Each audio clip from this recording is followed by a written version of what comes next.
The city is warning it may not have any other option but to raise property taxes significantly as it continues to plead with the federal government for more funding to support refugees and asylum seekers. Mark Mcallister is standing by at City Hall. Mark, what are you hearing from councillors today? Well, it was in fact the Budget Committee, Melissa, that was meeting for the final time after a multi-week process to try and come up with some recommendations and what is actually going to be happening in this city. Of course, throughout this process, there's been much discussion about the possibility of a 10.5% property tax increase, lots of debate over the police budget. So this was the chance for them to come together, say, we've done all this work, here are the recommendations that are going to be going forward.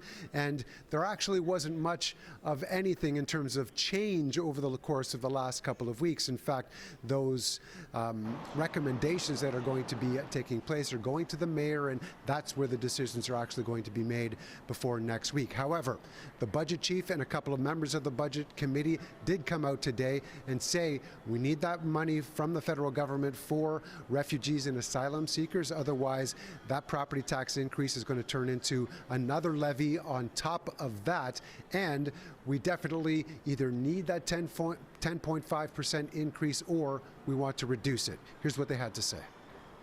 Federal government has still not responded, so we still have that asylum seeker and refugee claimant shelter program need that is unfunded, and our recommendation there is that she asks the city manager and the CFO to prepare a report on if we have to find that funding source ourselves, what are the ways that you would do it? If we don't increase taxes in that range, we will have to cut further in the services that people rely on to make Toronto a livable place.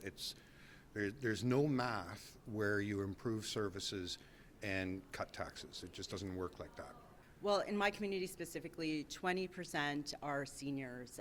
They want to age in place.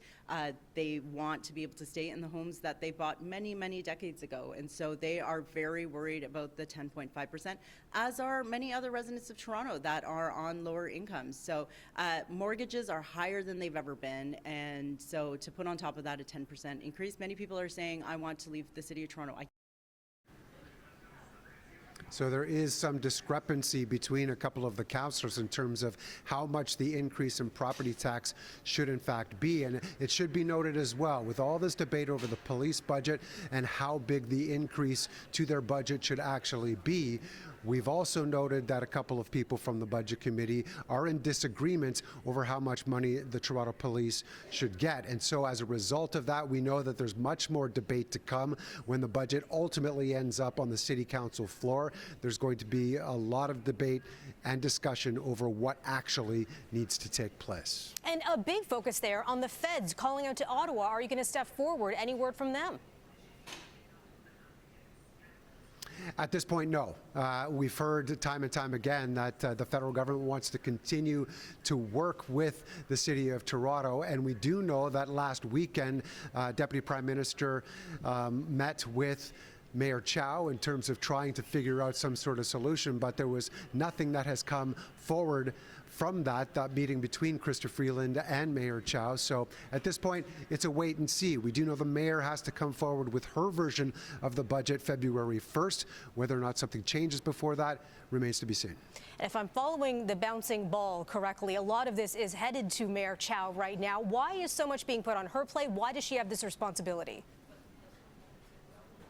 Well, it's interesting. In past years, obviously, the Budget Committee would make all its changes and recommendations, and that would immediately be sent to City Council. But you might recall that provincial legislation changed last year and offered these strong mayor powers, which Mayor Chow has inherited from Mayor Tory, who had received those before her. As a result of that, the budget process changes slightly. Those recommendations go to the mayor's office, and in turn, it's the mayor that presents that budget. So it's essentially all been left to her to work through some late nights over the next few days before coming up with her final recommendations of what she would like to happen when it does in fact go to City Council for final approval. Okay, a big update from Mayor Chow. We're looking for that on February 1st. Thanks for the update, Mark. Thank you, Melissa.